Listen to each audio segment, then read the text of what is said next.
The general stepped off the transport train, expecting military protocol. Instead, he found Captain James A. Benson waiting on the platform, a black officer in U.S. Army uniform, insignia gleaming under the afternoon sun. The German's jaw tightened. His eyes swept the compound, searching for someone else, anyone else. He had commanded divisions across North Africa. He had signed orders affecting thousands. And now, standing in the dust of rural Oklahoma, he refused to acknowledge the man whose authority governed his fate. The captain said nothing. He simply waited, holding the general's file in one hand, watching the older man calculate his next move. The heat in Oklahoma bore down with relentless intensity that August afternoon. Dust swirled across the parade ground as the transport convoy rolled through the gates of Camp Alva, carrying its latest group of high-ranking German prisoners. Among them sat General Major Wilhelm Schrader, a veteran of the Afrika Korps, his uniform stripped of insignia, but his bearing still rigid with command. The camp had been operating for 3 years. By 1945, it housed over 3,000 German prisoners, most of them captured in North Africa or Italy. The compound sprawled across Oklahoma prairie rows of barracks, guard towers, administrative buildings, all connected by gravel roads that turned to mud when the rains came. But today the sky stretched cloudless and blue, and the temperature climbed past 90 degrees. Captain James A. Benson stood waiting as the truck stopped. He was 32 years old, a graduate of Howard University, commissioned through Officer Candidate School in 1942. He had served as camp adjutant for 8 months, overseeing prisoner administration, work assignments, and disciplinary procedures. His uniform was pressed. His boots shined. His rank insignia, the double silver bars of a captain, caught the light. Schrader descended from the truck slowly. His movements were deliberate, controlled. He surveyed the camp with the practiced eye of a military professional, noting the tower positions, the fence perimeter, the arrangement of buildings. Then his gaze settled on Captain Benson. The moment stretched. Guards stood at attention. Other prisoners watched from the truck beds. Somewhere across the compound, a work detail was singing German voices, carrying across the prairie in 4-part harmony. Schrader's expression hardened. He turned to the enlisted guard beside him, a young private from Kansas. "I will speak to the commanding officer," he said in accented but clear English. "Not to this man." The private blinked, uncertain. "Sir, Captain Benson is the—" "I will speak to a real officer," Schrader interrupted. His voice carried across the platform. Someone with actual authority. Captain Benson's face remained neutral. He had encountered this before, though rarely so direct. He adjusted the folder under his arm. The general's intake documents, medical records, service history. Everything the Geneva Convention required. Everything that made him, legally and militarily, responsible for this prisoner's welfare. "General Schrader," Benson said quietly. His voice was steady, professional. "I am the camp adjutant. I will be processing your intake and assigning your quarters. If you have concerns about camp administration, you may file a formal complaint through the Swiss representatives who visit monthly." Schrader looked past him, scanning the area as if Benson had not spoken. "Where is your superior?" The young private shifted uncomfortably. Other guards exchanged glances. The German prisoners in the trucks watched with growing interest. This was theater. Everyone recognized it. A test. A statement about how things should be ordered. Captain Benson waited. He had learned patience during officer training, had refined it through years of service in a segregated army. He knew what this moment represented, not just for himself, but for every black officer serving in a military that still questioned their fitness to lead. "Private Morrison," Benson said to the Kansas guard, his tone unchanged. "Please escort General Schrader to Processing Building 3. I will conduct his intake interview there in 10 minutes. If the general requires medical attention before then, take him to the infirmary first." He turned and walked toward the building, his stride measured, unhurried. Behind him, he heard Schrader speaking rapid German to another prisoner, voice tight with indignation. The words were clear enough, even without translation. Impossible, disgraceful, against all military tradition. Inside Building 3, Benson set the folder on his desk and sat down. The room was spare, a metal desk, 2 chairs, a filing cabinet, a portrait of President Roosevelt on the wall. Through the window, he could see the parade ground, the rows of barracks beyond, the endless Oklahoma sky. He had not expected the war to be like this. Combat training, perhaps. Leadership under fire, possibly. But he had spent most of his service managing prisoners, navigating the strange intersection of military law, international treaty, and American prejudice. The German prisoners often expressed surprise at his rank. Some adjusted quickly. Others never did. The door opened. Private Morrison entered first, followed by General Schrader. The German's posture remained rigid, his expression carefully neutral. He did not sit when Morrison gestured to the chair. "That will be all, Private," Benson said. Morrison hesitated, then left, closing the door behind him. Silence filled the room. Outside, someone shouted an order. Work details were forming for afternoon assignments. Fence repair, kitchen duty, laundry, farm work on the surrounding properties. Camp life continued its rhythm regardless of the standoff happening in this small office. "General Schrader," Benson began, opening the folder. "I need to verify your personal information and medical status. Then I will explain camp regulations and assign you to quarters. This process typically takes 30 minutes. You may sit if you prefer." Schrader remained standing. "I do not recognize your authority," he said flatly. "Under international law, I have certain rights. One of them is to be treated according to my rank by officers of equivalent standing. Under the Geneva Convention," Benson replied, his voice level, "you have the right to humane treatment, adequate food and shelter, medical care, and communication with your family through approved channels. You also have the obligation to follow lawful orders from camp administrators. I am that administrator. My rank and authority derive from the United States Army, which holds you as a prisoner of war. Your army," Schrader said, each word precise, "does not permit your kind to command white soldiers. Why should I accept what your own military rejects?" The question hung in the air. It was the argument Benson had heard in various forms, from fellow American officers who resented black leadership, from Southern guards uncomfortable with the chain of command, from prisoners who found in American segregation a justification for their own hierarchies. Benson set down his pen. He looked directly at the German general. "General Schrader, you commanded the 164th Division in North Africa. You were captured at El Alamein in November 1942. You spent 18 months in camps in Egypt before being transferred to the United States. Your wife's name is Margarete. You have 2 sons, both serving in Wehrmacht units on the Eastern Front. Your father was a career military officer who died in 1937. Schrader's expression shifted slightly. The personal details drawn from intelligence files and Red Cross records were accurate, intimate in a way that undermined his performance of dismissal. Your youngest son, Klaus, turned 18 last month, Benson continued. According to the last letter allowed through censorship, he was stationed near Warsaw. Your wife writes that she has not heard from him in 3 months. The general's jaw tightened. For the first time, he looked directly at Benson, and in his eyes was something beyond defiance, a flash of worry, of humanity breaking through military bearing. "I know this information," Benson said quietly, "because it is my responsibility to know it. The Geneva Convention requires that we maintain accurate records, facilitate correspondence, and inform you immediately if we receive news about your family. That is my job. Whether you acknowledge it or not, I am the officer who will ensure you receive letters from your wife, who will arrange for the chaplain if you receive bad news, who will advocate for your medical care if you fall ill." He closed the folder. "So you have a choice, General. You can continue to stand there, refusing to speak to me, in which case you will be assigned to general quarters with the other prisoners, and will miss the opportunity to be housed with officers of your rank. Or you can sit down, answer my questions, and allow me to do the job I was trained and commissioned to do." The silence stretched longer this time.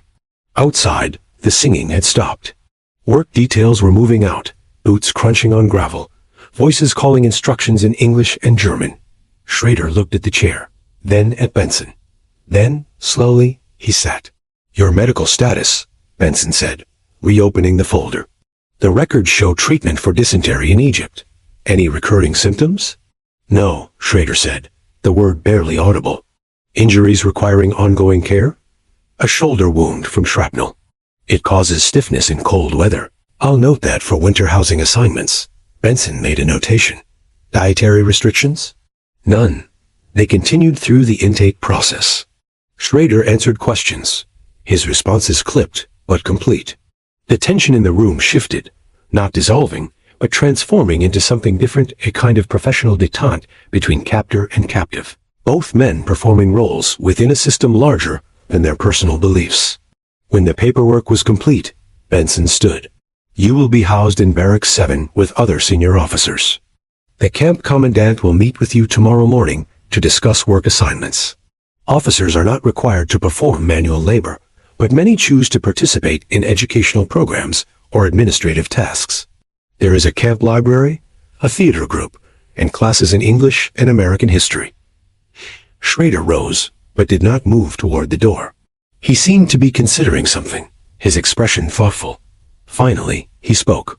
In Africa, he said slowly, I saw British colonial troops. Indians, Africans. They fought well. But they were commanded by British officers, white officers. I assumed this was universal practice. It was, Benson replied.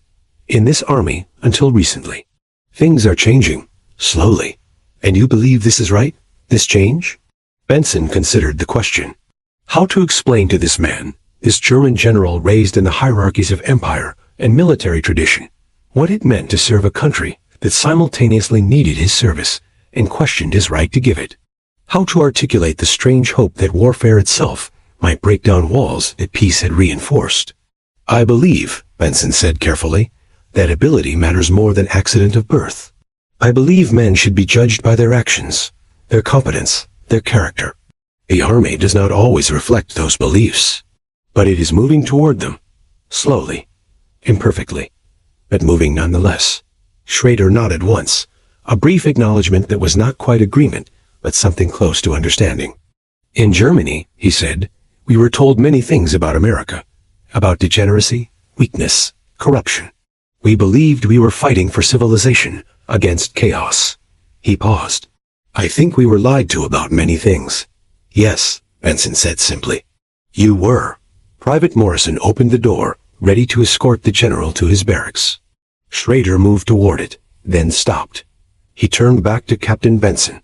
For a long moment, he stood at attention.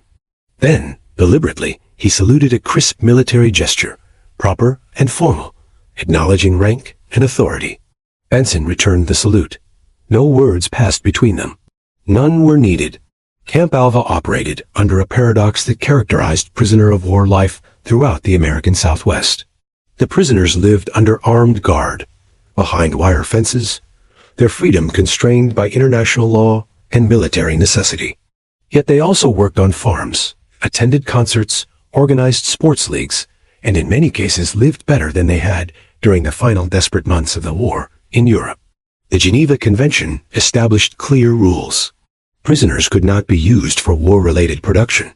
They could not be subjected to degrading labor. Officers could not be compelled to work at all. In practice, this meant that thousands of German prisoners spent their captivity harvesting crops, repairing infrastructure, and performing maintenance tasks that freed American workers for war production. For many prisoners, the contrast between propaganda and reality proved profoundly disorienting. They had been taught that Americans were soft, decadent, incapable of discipline or sacrifice. Instead, they found abundance food in quantities they had not seen since before the war, medical care superior to what German soldiers received on the front lines, even small luxuries like tobacco and chocolate available through camp stores. Captain Benson understood this disorientation. He saw it in the faces of new arrivals, the way they looked at the full plates in the mess hall, the confusion when guards joked with them during work details. The propaganda machine worked both ways. American soldiers had been taught to see Germans as monsters, while Germans had been taught to see Americans as weak. Reality complicated both narratives. In Barracks 7, General Schrader found himself among 15 other senior officers, colonels, majors, a few captains who had commanded specialized units. They were older men mostly, veterans of the First World War who had watched their country rise and fall and rise again. In the evenings, they gathered in the common room, playing chess, reading letters from home, debating what would happen when the war ended. Oberst Heinrich Weber had been at Camp Alva longest, captured in Tunisia in 1943. He was 53, a career officer who spoke fluent English and served as informal liaison between the prisoners and administration. When Schrader told him about the encounter with Captain Benson, Weber listened without expression. "You will find," Weber said finally, "that this place challenges many assumptions. Mine were challenged. I expect yours will be as well. You accept this?" Schrader asked. Taking orders from him? Weber set down his chess piece. "I accept that I am a prisoner. I accept that the Geneva Convention provides structure for how we are treated. And I accept that Captain Benson follows that convention more carefully than some American officers I could name." He moved his bishop. "Last winter, we had an outbreak of influenza. The camp commandant wanted to quarantine us in unheated barracks. Benson argued for 3 hours, cited medical standards, threatened to file reports with the Swiss inspectors. We got heated facilities and proper medicine. 6 men probably lived because of that. But he is a captain in the United States Army," Weber interrupted. "That is what matters here. Not his skin color. Not our opinions about social hierarchy. He has authority. We are prisoners. Those are the relevant facts." Other officers joined the conversation. Major Ernst Kessler, who had commanded artillery in Italy, spoke about American efficiency. "They move supplies like no army I have ever seen. Mountains of equipment, endless convoys. And they do this while feeding us better than their own citizens in Europe. Because they have not been bombed," Schrader countered. "Their factories stand intact. Their fields are not burned." "Yes," Kessler agreed. "But also because their system works differently. Merit matters here, at least in some areas. I have watched work details, Americans and prisoners together, solving problems, finding efficient solutions. There is less rigid hierarchy, more practical thinking." The discussion continued into the evening. Schrader listened, troubled by what he heard. These were not broken men. They were experienced officers, professionals who had commanded thousands. Yet they spoke about their captors with a kind of respect that seemed at odds with everything the regime had taught. 3 weeks after his arrival, Schrader was assigned to assist with camp administration. The work was voluntary. Officers could not be compelled to labor, but many chose to participate rather than endure the boredom of confinement. The task involved organizing prisoner records, tracking work assignments, maintaining lists for Red Cross correspondence. The assignment put him in regular contact with Captain Benson. Each morning, Schrader reported to the administration building, where Benson reviewed the previous day's reports and planned the current day's operations. The work was tedious, but required precision names, numbers, dates, all carefully recorded in accordance with international protocols. Benson ran the operation with quiet efficiency. He knew every prisoner by name, remembered details about their families, tracked medical needs and work capabilities. When problems arose, a dispute over work assignments, a complaint about food quality, a request for religious accommodations, Benson addressed them methodically, always citing the relevant regulations, always ensuring that both camp security and prisoner welfare were maintained. Schrader found himself grudgingly impressed. This was professional military administration, the kind that sustained armies in the field. He had seen German officers perform similar work with less thoroughness. One morning, a crisis developed. A work detail at a nearby farm had discovered that the farmer was paying prisoners directly cash payments that violated regulations. The Geneva Convention specified that prisoners could earn small amounts through camp programs, but payment had to be processed through proper channels. Direct cash created security risks and potential exploitation. The farmer, a man named Henderson, who owned 2,000 acres of wheatland, arrived at the camp furious. He had been paying prisoners 10 cents an hour for harvest work, and now some lieutenant was telling him he could not. He wanted to speak to someone in charge. He wanted his workers back. He had crops that needed cutting before the weather turned. Captain Benson met him in the commandant's office. Schrader was present, organizing files, close enough to hear the exchange. "Mr. Henderson," Benson said calmly, "I understand your frustration, but the regulations are clear. Payment to prisoners must be processed through the camp paymaster. The money goes into individual accounts that prisoners can access for approved purchases." "That is bureaucratic nonsense," Henderson snapped. "I paid good money, Those boys worked hard. Everybody was happy until you people interfered. Those boys, Benson replied, are prisoners of war under my responsibility. If they are injured on your property, I am accountable. If they escape, I am accountable. If they are exploited or mistreated, I am accountable. The regulations protect them and protect you. I do not need protection from good workers. Perhaps not. But I need assurance that international law is being followed. Benson pulled a ledger from the desk. According to this, you have employed 42 prisoners over the past 6 months. You have paid them approximately $600 total. That money needs to be processed through proper channels. Once it is, your workers will return. Henderson's face reddened. I am not giving money to the army just to have it sit in some account. You are not giving money to the army. You are paying wages to workers, and those wages are being managed according to treaty obligations. Benson's tone remained professional, but something in his posture shifted. Mr. Henderson, I grew up in Alabama. I know what it looks like when workers get paid in cash, with no records, no accountability, no protection. I know what happens when someone controls another person's labor without oversight. These regulations exist for good reasons. I will enforce them. The comparison was deliberate, impossible to miss. Henderson stared at him, seeming to recognize something in that statement that went beyond prisoner administration. The anger drained from his expression, replaced by calculation. How long will this take? He asked finally. If you provide documentation of hours worked and wages paid, I can process it in 3 days.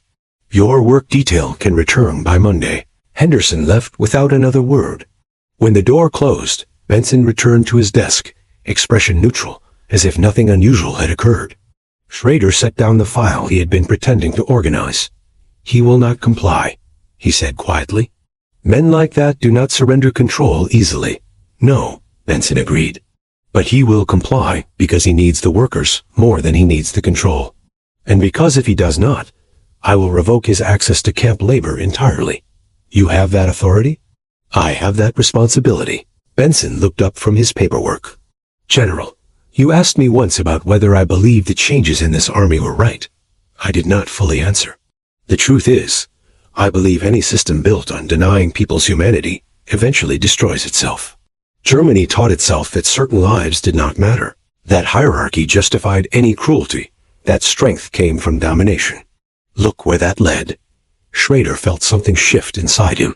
He thought about the camps in Poland, rumors he had heard but not quite believed. He thought about the orders he had followed, the questions he had not asked. He thought about his sons, raised in a system that promised them greatness through conquest, who were now fighting a losing war in the ruins of that promise. What happens? Schrader asked slowly. When the war ends? To us, you will be repatriated, sent home to rebuild. Benson paused. If home still exists to return to. And what will you do? Continue serving. Try to build something better than what existed before? Benson smiled slightly, without humor. Oh, I expect that will be complicated. This army accepted black officers because it needed us. Whether it will keep accepting us when the need passes, that remains to be seen. The honesty in that statement struck Schrader. Here was a man who had fought for his country, who had earned rank and authority through competence and service, who still faced a system that questioned his right to both. And yet, he continued. He did his job with precision and integrity, holding himself to standards that others might ignore. In the Wehrmacht, Schrader said quietly, I knew officers who could not do what you do. They had rank, authority, family connections, but they lacked, he struggled for the word, clarity, the ability to see what was right and act on it regardless of consequences. Thank you, General. Benson's tone was formal, but something in his expression suggested he understood what the admission had cost. October brought cooler weather and news from Europe. The newspapers that circulated through camp censored, but current reported Allied advances into Germany itself. Cities were falling, supply lines collapsing.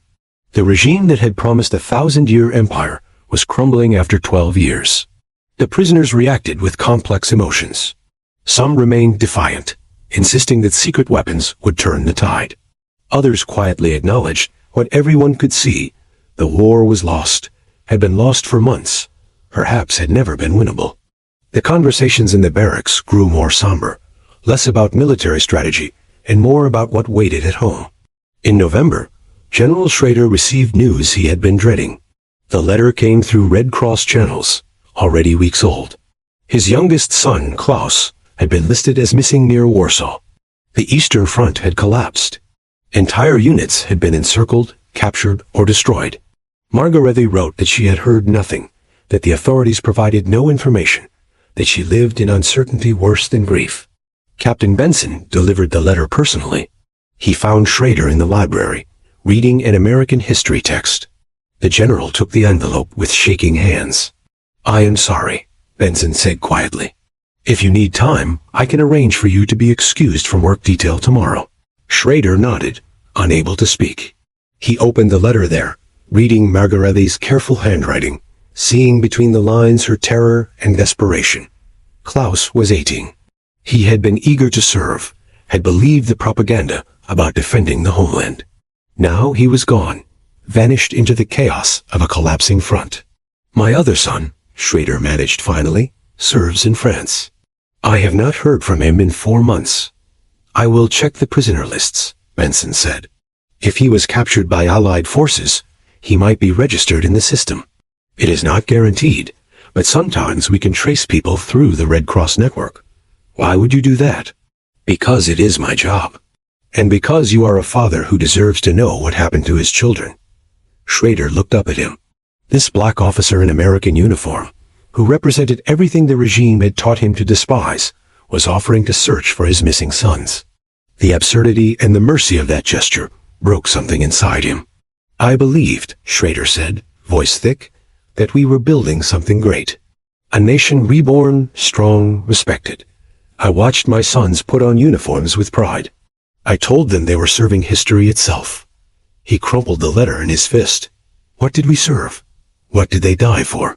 Benson sat down across from him. "Men ask that question in every war," he said.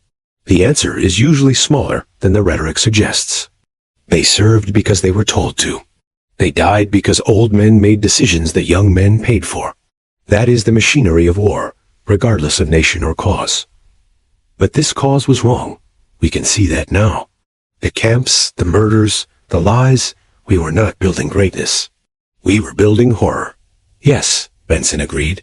"But you can still honor your sons without honoring what they were made to serve. They were young men who believed they were doing right. That they were deceived does not diminish their humanity." "How do you have wisdom for this?" Schrader demanded. "You are young. You have not lost children to war." "No," Benson said. "But I have lost friends. Brothers who served in segregated units, who fought for a country that did not treat them as equal citizens. They died believing America would change, that their sacrifice would matter. I choose to believe they were right, because the alternative is despair." They sat in silence as afternoon light slanted through the library windows. Outside, work details were returning from the fields, voices calling in German and English, the daily routine continuing regardless of personal grief. "I will check the prisoner lists," Benson said finally, rising. "I will contact the Red Cross about your son Klaus. If there is any information available, I will ensure you receive it." "Captain Benson," Schrader said, and now the title carried no irony, no resistance. "Thank you." In December, Germany launched its last desperate offensive in the Ardennes. The news reached Camp Alva through radio broadcasts and newspapers. Initial German successes, American forces surrounded at Bastogne, fierce fighting in snow and freezing conditions. The prisoners followed the battle with renewed hope that surprised the camp administration. But the hope was brief. Within weeks, the offensive collapsed. American forces counterattacked. German units retreated. The final reserves had been expended for nothing. In the barracks, even the most optimistic prisoners could no longer pretend the war might turn. General Schrader spent Christmas in quiet reflection.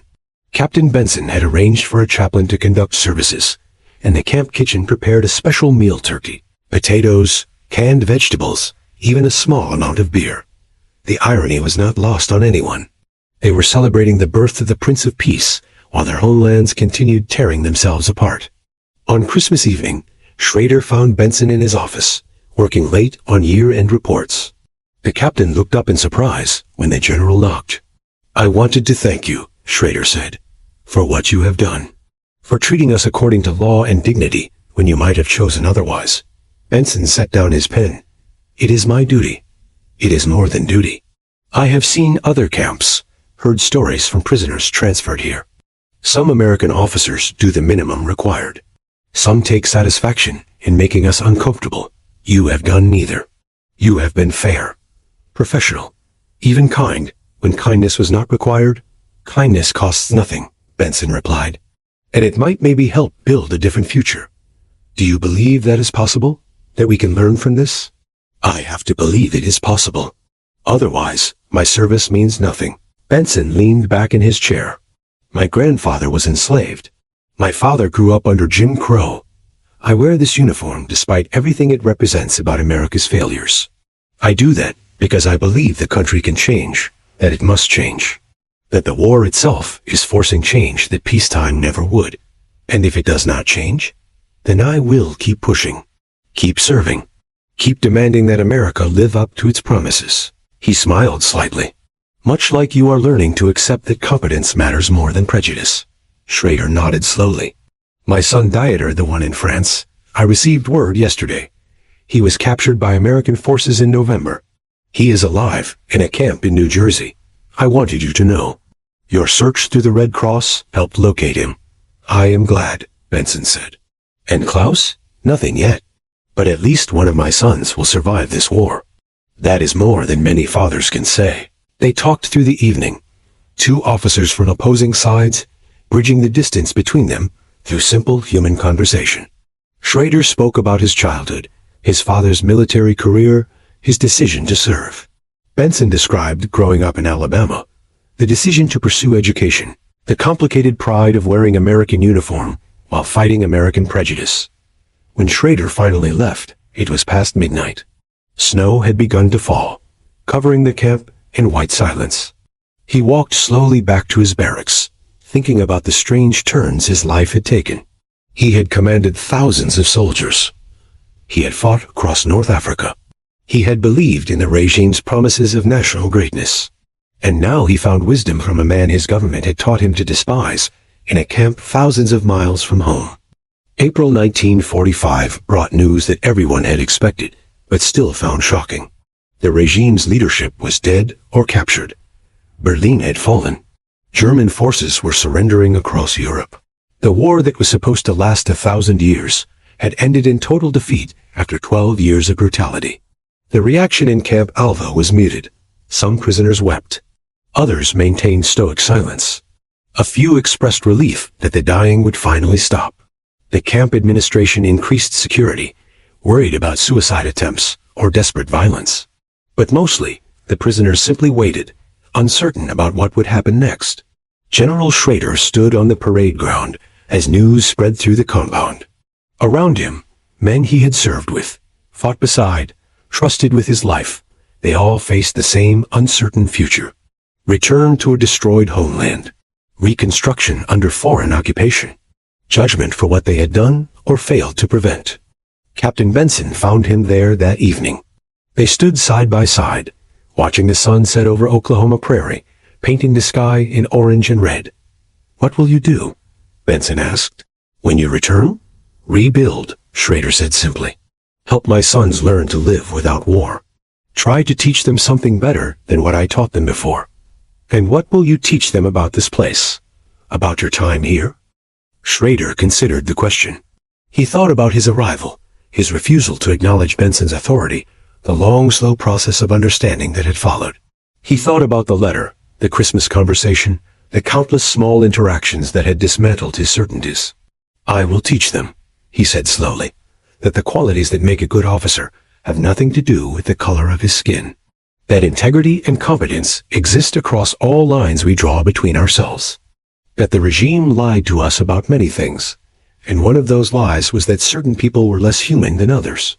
Benson nodded. That is a good lesson. Perhaps the most important one. What will you do? Continue serving. Continue pushing for change. My people have fought in every American war since the Revolution. We have bled for this country while it denied us citizenship, equality, dignity. That contradiction cannot last forever. This war is forcing America to confront it. And if America chooses wrong, then we keep fighting. Not with weapons, but with law, protest, organization.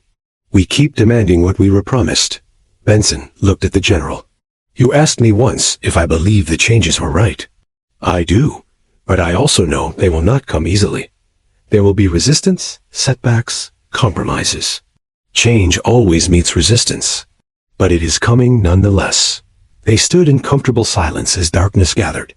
Tomorrow would bring more reports from Europe, more details about the war's end, more uncertainty about the future. But for this moment, two officers stood together in mutual respect, united not by nation or cause, but by the simple recognition of shared humanity. Repatriation began in stages through 1946. The process was slow, complicated by the chaos in Europe. Prisoners were screened, questioned about their service, their knowledge of regime atrocities, their willingness to accept occupation authority. Some were held for further questioning. Some were denied return. Most simply waited. General Schrader was processed in June. He would return to Germany, to a wife he had not seen in 4 years, to sons who had survived a war that killed millions. He would return to ruins and occupation, to a homeland that would take decades to rebuild. The day before his departure, he requested a final meeting with Captain Benson. They met in the administration building, in the same office where Schrader had once refused to acknowledge the captain's authority. I wanted to thank you, Schrader said, for everything, for treating us with dignity, for helping me find my sons, for teaching me things I should have known already. You are welcome, Benson replied. I hope the lessons serve you well in rebuilding your country. I hope your country learns its own lessons. Schrader extended his hand. I hope they recognize what they have in officers like you. I hope they understand that the strength you showed here, the integrity, the fairness, the humanity, those are qualities worth preserving. They shook hands, a simple gesture that carried the weight of everything that had passed between them.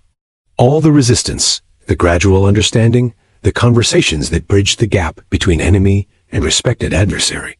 If you ever come to Germany, Schrader said, you will be welcome in my home.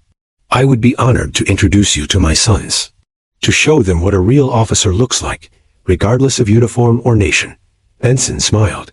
Perhaps someday, when the rebuilding is done and the wounds have healed, I would like to see what emerges from all this destruction. The next morning, transport trucks carried Schrader and 40 other prisoners to the train station. They would travel to New York, board ships, cross the Atlantic, to a homeland few of them would recognize. The camp returned to its routine, processing new arrivals, managing the remaining population, waiting for the day when the last prisoner would leave and the fences could finally come down. Captain Benson stood on the platform as the trucks departed.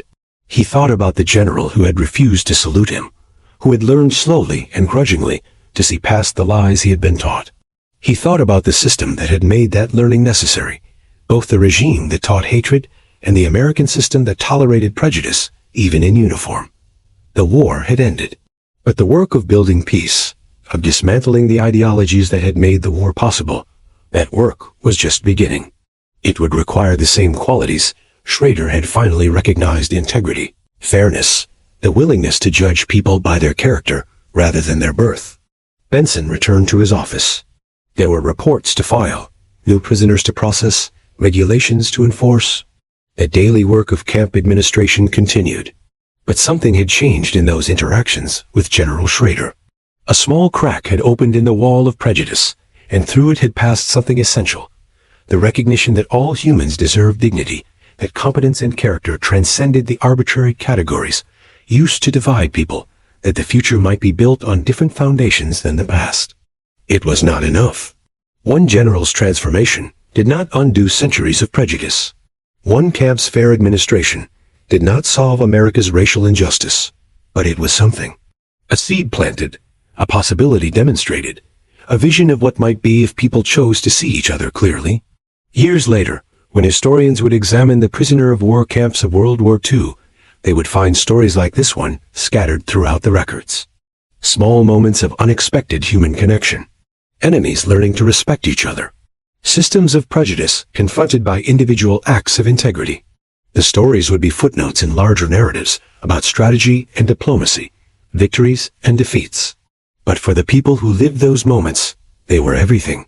They were the proof that change was possible, that dignity could not be destroyed by war or propaganda, that the future need not repeat the mistakes of the past. General Wilhelm Schrader returned to Germany carrying that lesson. Captain James A. Benson continued serving, pushing for change that would come slowly but inevitably. And in a small camp in Oklahoma, in the interactions between captor and captive, superior and subordinate, black officer and German general, something important had been demonstrated. Respect could be earned, prejudice could be overcome, and the qualities that made someone worthy of authority had nothing to do with the color of their skin. The war had taught humanity many lessons, most of them written in blood and suffering. But occasionally, in quiet moments between enemies, a different kind of lesson emerged, one about dignity, respect, and the possibility of building something better from the ruins of what had been destroyed. Captain Benson would serve for another 2 years before the Army's peacetime reductions and persistent discrimination led him to resign. He would become a teacher, an educator who spent decades shaping young minds with the same fairness and integrity he had shown in Camp Alva. Some of his students would march in Selma. Some would argue before the Supreme Court. Some would serve in integrated military units that his generation had fought to create. General Schrader would live to see Germany rebuilt, would watch his sons raise families in a democracy rather than a dictatorship. He would tell his grandchildren about the black captain in Oklahoma who taught him what real leadership looked like. The story would seem strange to them, incomprehensible in a world where such prejudices felt like ancient history. But that world existed because of those small moments of transformation. Because a German general learned to salute a black captain. Because an American officer enforced regulations with integrity rather than cruelty. Because two men from opposing sides of history's greatest conflict found in each other something essential about human dignity. The fences of Camp Alva came down in 1947. The barracks were demolished. The land returned to Oklahoma prairie, grass and wheat, covering the ground where thousands of prisoners had waited out the war. But the lessons learned there, the transformations that occurred within those fences, those endured. In the end, that was the victory that mattered most. Not the battles won or lost, not the territories conquered or defended, but the simple human recognition that every person deserved to be judged by their character, their competence, their integrity. It was a lesson written slowly, painfully, through years of conflict and suffering. But it was written nonetheless, in 1,000 small moments like the one between General Schrader and Captain Benson. And perhaps that was enough. Perhaps that was how the world actually changed, not through grand declarations or sweeping reforms, but through individual people choosing, slowly and against all their training, to see each other as human. The war ended. The camps closed. The soldiers went home. But the lesson remained, waiting for anyone willing to learn it, that dignity transcends nation, that competence defies prejudice, and that respect, once earned, acknowledges no boundaries of race or creed. Captain James A. Benson had demanded that respect. General Wilhelm Schrader had learned to give it. And in that exchange, in that gradual transformation of enemy to adversary, to something approaching mutual understanding, lay a small fragment of hope for a better future.